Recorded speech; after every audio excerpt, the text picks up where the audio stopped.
Hola muchachos, ¿cómo están? Buenos días. Nuevamente nos encontramos aquí para seguir desarrollando esta aventura genial que nos ha tocado en este año, quinto de secundaria, que es literatura antigua. Antes de estudiar, en realidad, esa literatura que nos piden en las universidades, ¿no? Que es la literatura griega, la literatura latina, etcétera. Vamos a conocer un poquito más qué hay al costado, qué hay antes de ellos, ¿no?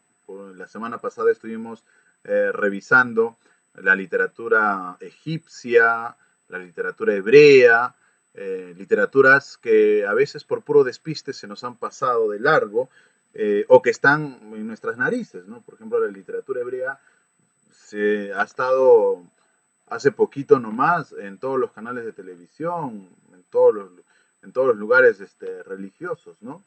La Biblia es el compendio maravilloso de esta literatura, que es la literatura hebrea, ¿no? Entonces, el día de hoy vamos a conocer otra literatura, también por los albores de la civilización, que es la literatura árabe. Nos vemos entonces en unos segundos. Muy bien, chicos, vamos a empezar entonces con esta segunda sesión, con este segundo recorrido genial sobre la literatura antigua. Habíamos dicho de que la literatura hebrea y la literatura árabe estaban conectadas entre sí porque tanto la religión de los árabes, la religión musulmana como la religión judeo-cristiana tienen casi un mismo origen, ¿no? Ambas son religiones abrámicas, ambas son religiones que tienen un mismo principio y que con el tiempo se van a ir separando poco a poco. Podríamos decir incluso que el Dios de los árabes y el Dios de los judíos es el mismo. Eh, Inclusive los personajes que aparecen en ambos libros, hay personajes que aparecen en ambos libros, ¿no? Que comparten el mismo núcleo, la misma historia.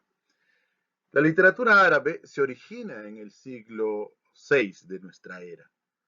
El periodo preislámico, se le conoce este periodo, ¿no? Cuando todavía la religión islámica no era el eje central de unión de estos pueblos. En este periodo prolifera una literatura oral, o sea, historias que se van creando, gestando de poco a poco, de manera colectiva, a un vecino que le cuenta una historia a otro vecino y este otro vecino y este a sus hijos, y así la historia le, de sus tradiciones, la historia de su identidad, se va fortaleciendo. Recién con el Corán, en el siglo XVII, la literatura árabe ejerce una enorme influencia en la lengua. Y obviamente, ¿no? Y consecuentemente en la expresión escrita, ¿no? La literatura árabe va a aparecer como como un espíritu de identidad, como una bandera, como un estandarte a seguir, y la lengua, su idioma, va a captar toda esa influencia. Y quien va a recibir un espaldarazo de parte de esto es la expresión escrita, o sea, aparte con la escritura uno puede manifestar de manera muy amplia lo que le preocupa desde un punto de vista literario.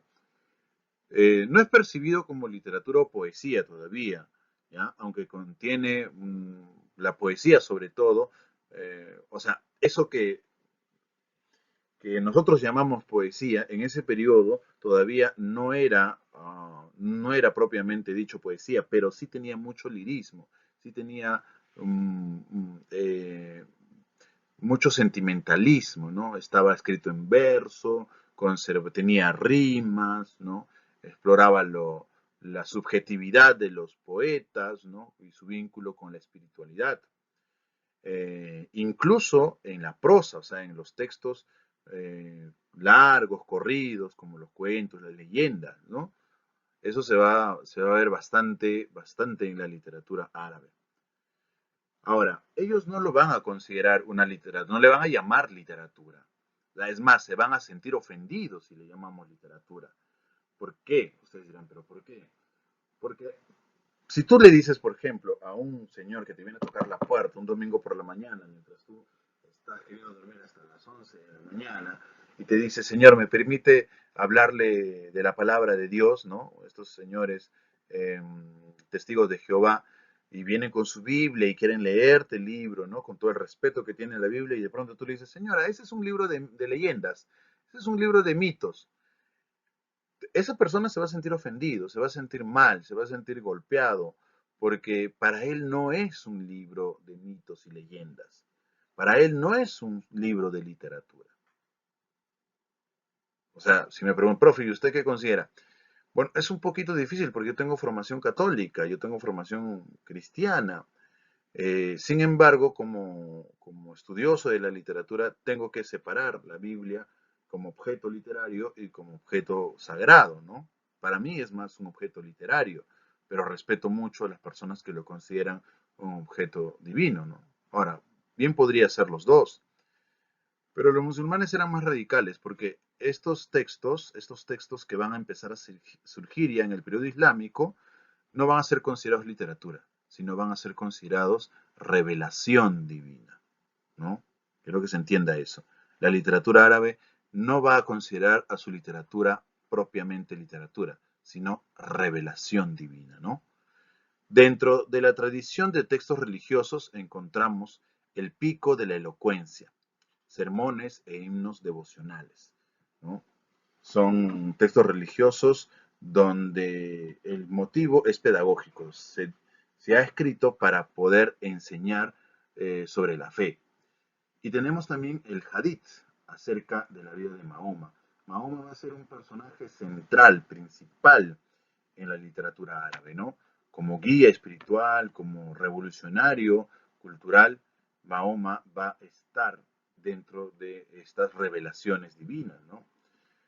Luego tenemos también el tafsir, comentarios sobre el Corán. En este texto vamos a encontrar escritos que reflexionan acerca de la importancia y de la divinidad del Corán. Sin embargo, la literatura árabe desarrolló también géneros clásicos, como la poesía y la narrativa de ficción y no ficción. Dentro de la narrativa de ficción, wow, ya creo que lo mencioné la semana pasada, creo. Si no es así, lo voy a mencionar y lo voy a desarrollar un poquito más. Dentro de la narrativa de ficción hay un libro que es canónico. Cuando digo canónico digo fundamental, importante, principal, central, que es Las Mil y Una Noches. Ya es un libro fundamental dentro de la literatura árabe. Aunque sería mezquino solo decir que este libro solo pertenece a la literatura árabe, porque si tú lees el libro, las historias que aparecen ahí, algunas de ellas tienen origen chino, algunas de ellas tienen origen hindú, entonces es más bien un compendio, lo vamos a hablar dentro de poquito, ¿ya? Analicemos un poquito los géneros que se producen o que surgen en este periodo. El primer género es el género lírico, por lo tanto es la poesía. Es el más antiguo de la tradición árabe. Eso es bastante genial en los árabes que empezaron haciendo poesía. Se divide en dos periodos.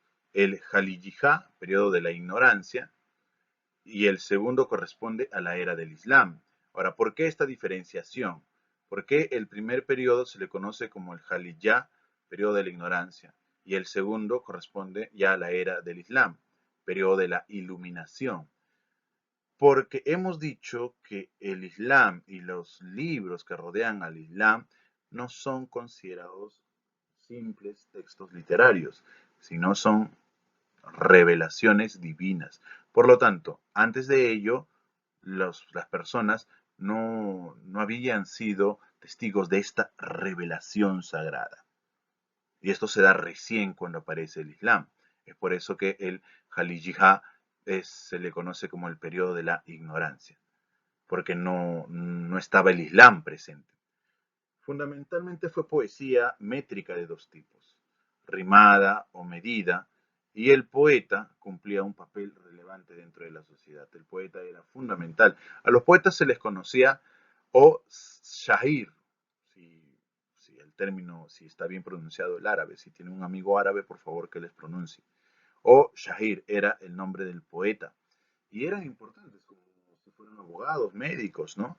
Eran, sobre todo para que ellos puedan acercarnos estas revelaciones, ¿no? Para que se nos pueda hacer más fácil su comprensión. Eh, Porque además de ello, también conocía de historia y por lo tanto era como un consultor histórico. O sea, si tú querías saber algo de la historia de tu nación, de tu país, de tu cultura, pues podías recurrir a los poetas, ¿no? También eran adivinos y cantores, o sea, adivinaban el futuro, adivinaban el porvenir de las personas y nos entretenían con sus cantos. Mira que eran bastante multifacéticos los Shahid, si es que se pronuncia así, ¿no? Destaca el libro también de canciones de Abul Faraj al-Isfahani, es que se pronuncia así también. La segunda época estuvo caracterizada por un declive artístico, ¿no? ¿Por qué? Porque ya cuando aparece el Corán con toda su fuerza, con toda su importancia, ¿no? Con toda su autoridad, empieza el repudio a los poetas árabes, ¿no? Eh, Sin embargo, no pudieron contra la profundidad literaria, universal, extraordinaria de un poeta, ¿no? Del poeta persa Sufi Jalal ad-Din Muhammad Rumi, que vivió entre 1207 y 1273, autor del Masnavi ye Manavi.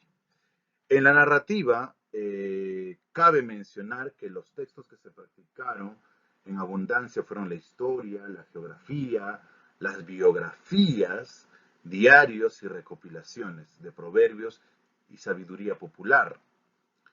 En el caso de la ficción existía el Hakawati o cuentacuentos, que eran pues personas que se encargaban de recopilar y de reunir y de cuidar y proteger las historias que se iban contando en lengua común, en la lengua normal de la gente. Y estas historias, quizás más queridas y entrañables para la gente porque eran historias para el entretenimiento. Y destaca el libro que ya les mencioné hace un ratito, este libro maravilloso, Las Mil y Una Noches. Las Mil y Una Noches es una célebre recopilación de cuentos que se ambientan en el universo medieval de la Edad Antigua. Es una recopilación porque en el libro vamos a encontrar muchos relatos. Son cuentos básicamente que van a ser contados días tras días. Se cree que estos cuentos, a lo largo de la historia, antes de que sean recopiladas, estaban desperdigadas dentro de la tradición oriental. Y quiero mencionar oriental en el sentido más amplio de la palabra, porque quiero que involucre no solamente a los árabes, sino también a los hindúes y a los asiáticos, en el sentido de chinos y toda la región que estaba dominada por eh, las sociedades de lejano oriente. Estos cuentos probablemente estuvieron sueltos, cada pueblito, cada tradición tenía sus cuentos, hasta que apareció una persona, ¿no? Hasta que alguien se le ocurrió reunirlas todas, ¿no? Se cree que fue supuestamente un cuentista, ¿no? Alguien que se dedicaba a la creación cuentística, llamado Abu al-Aha Muhammad el-Gashinihar, que vivió aproximadamente en el siglo IX antes de Cristo, ¿no? En el siglo IX después de Cristo, perdón. Eh, Estas historias van a ser parte del folclore, o sea, cuando digo folclore es que vamos a conocer cómo se vestían estas personas, cómo pensaban, qué fe profesaban, qué fiestas tenían, cuáles eran sus supersticiones, cuáles eran sus miedos, sus castigos, sus leyes. O sea, vamos a poder conocer a través de estos relatos cómo pensaba la sociedad de la época, los pueblos orientales. Por eso es que se dice que son historias folclóricas, ¿no? La historia principal en este libro gira alrededor de una princesa. Estoy seguro que es un nombre bastante escuchado que ustedes lo van a reconocer con facilidad. Hablamos de la princesa Sherezade. ¿Quién ha escuchado este nombre? Muy bien, la princesa Sherezade. Sí, en la novela esta donde sale Onur. Sí, sí, sí, pero no me refiero. O sea, tiene alguna relación, ¿no? Pero no, dista mucho de la historia original. Ahora, ¿qué sucede dentro de la historia, no? La historia cuenta, vamos a tratar de sintetizarla porque es un texto bastante enorme, ¿no? Inclusive yo lo tengo en 2 tomos en mi biblioteca. Hay un rey llamado Shahryar que va a descubrir la infidelidad de su esposa con un esclavo moreno incluso. Eh, al, al descubrir esta infidelidad, no le va a quedar mejor idea, entre comillas, para la época y para la sociedad que asesinar a su esposa. Ojo que en ese periodo, pues, era rey y pues quizás lo tenía permitido hacerlo, ¿no? El asesino mató a su esposa, la castigó junto a su esclavo y decidió vengarse de todas las mujeres, ¿no? Así que brillante, inteligente, todo esto entre comillas, por si acaso, chicos, decidió casarse con todas las princesas habidas y por haber. Y en la noche de bodas, matarlas. ¿Sí? Simplemente matarlas. Porque consideraba que todas las mujeres al final iban a ser como su ex esposa. No todas tienen que ser como tu ex, muchachos. No todas. Eh, entonces se casa con Sherez. Y Sherezade sabe que cuál es su futuro, cuál es su destino. Sabe lo que le espera casándose con el rey Shahryar, pero no le queda otra, es un rey. Entonces, la primera noche de bodas, cuando el rey Shahryar va a buscarla, ella ha pensado en algo. A ella se le ha ocurrido una genial idea. La idea es de contarle historias. Al contarle la primera historia, ella va a hacer algo muy genial, ¿no? Que hasta el día de hoy se hacen las series, se hacen en las películas a veces, ¿no? Sobre todo las que tienen secuelas. La Sherazade va a dejar la historia, o sea, va a terminar la historia que ha contado, pero la va a conectar con otra. Y va a dejar al rey Shahryar con ganas de escuchar también esa otra historia. Es por eso que él, al ver que ya se le ha pasado la hora, decide no matarla y regresar al día siguiente para que pueda cometer su propósito. Pero ese día, él, más que llegar con la intención de matarla, llega con la intención de decir, ya, ¿qué sigue de la historia? Y Sherezade vuelve a contar esta historia conectada con la anterior y hace lo mismo al final, la conecta con otra. Y así supuestamente hasta cumplir ¿cuántos días? Perdón, 1001 días. Este libro causó un gran impacto en Occidente en el siglo XIX, una época en que las metrópolis impulsaban las expediciones geográficas a diversas partes del mundo, entre ellas, ¿no? Asia, el árabe, el África, ¿no? A donde vivieran sociedades exóticas, ¿no? Distintas a la europea. Aunque Las Mil y una Noches se tradujo por primera vez en 1704, esa primera versión al francés de un tal Antoine Galland resultó pues una adaptación exitosa, ¿no? Un libro extraordinario para lo que se vivía en ese periodo. En este conjunto de historias llamadas Las Mil y una Noches, tenemos historias muy conocidas, cuentos muy, muy famosos, ¿no? A ver, ¿te suena Historia del Príncipe y el Vampiro? No, sí, sé que no te suena. ¿Te suena El joven cojo con el barbero de Bagdad? No, no te suena. ¿Te suena Historia del grano de belleza? No, no te suena, pero estoy seguro que te suena Sinbad el marino. Sí, Sinbad el marino es un texto que aparece en Las Mil y Una Noches. Estoy seguro que también te suena a Alí Baba y los 40 ladrones. Es un texto muy, muy rico en realidad, ¿no? Como un pobre carpintero, ¿no? De pronto se hace rico solo por conocer la palabra secreta de unos ladrones, ¿no? Ábrete, sésamo.